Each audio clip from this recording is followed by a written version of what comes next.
Lembah Baliem Jantung Misteri Pegunungan Papua. Lembah Baliem terletak di Pegunungan Jayawijaya, Papua Tengah, pada ketinggian sekitar 1.600 meter di atas permukaan laut.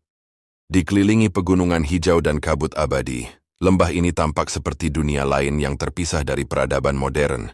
Ibu kota wilayahnya adalah Wamena, satu-satunya kota yang dapat diakses melalui udara. Pesawat kecil adalah satu-satunya transportasi utama menuju ke sana. Fakta unik Lembah Baliem. 1. Dihuni oleh suku Dani, Yali, dan Lani. Suku-suku ini hidup dengan cara tradisional, bercocok tanam ubi, beternak babi, dan mengenakan pakaian khas dari alam. Laki-laki suku Dani terkenal dengan koteka, penutup kemaluan dari labu kering, sementara wanita mengenakan rok dari serat pohon. 2. Tradisi perang suku. Dahulu perang antar suku dilakukan untuk mempertahankan harga diri atau menyelesaikan sengketa. Kini, tradisi itu dijadikan atraksi budaya dalam Festival Lembah Baliem setiap Agustus lengkap dengan senjata panah, tombak, dan tarian perang. 3. Babi adalah harta berharga. Dalam adat suku Dani, babi dianggap simbol kekayaan dan kehormatan. Saat pesta adat, babi dimasak dengan cara bakar batu, yaitu makanan dibungkus daun dan dimasak menggunakan batu panas.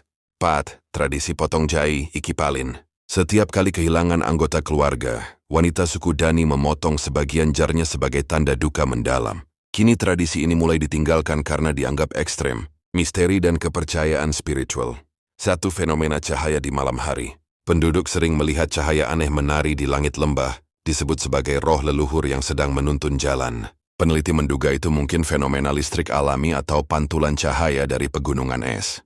2. Mumi hidup, mumi agats, dan mumi paniai. Di beberapa desa sekitar Lembah Baliem seperti Aikima dan Kurulu, terdapat mumi raja yang berusia lebih dari 200 tahun. Tubuh mereka diawetkan dengan asap dan minyak babi, lalu disimpan dalam rumah adat sebagai penjaga spiritual desa.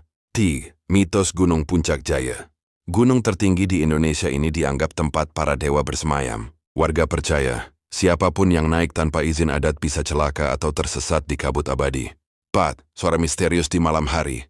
Beberapa penjelajah dan penduduk mengaku mendengar suara bisikan, nyanyian lembut, atau tiupan angin yang berbunyi seperti manusia ketika malam turun. Konon, itu adalah nyanyian roh penjaga lembah. Bagi suku Dani, alam dan roh leluhur adalah satu kesatuan. Gunung, kabut, dan sungai dianggap memiliki roh penjaga, disebut nenek moyang tanah. Karena itu, mereka sangat menghormati alam, bahkan pepohonan besar tidak boleh ditebang sembarangan. Lembah Baliem bukan hanya tempat eksotis, tapi peninggalan hidup peradaban kuno yang masih bertahan di tengah modernisasi. Setiap jengkal tanahnya menyimpan cerita tentang hubungan manusia, alam, dan dunia roh.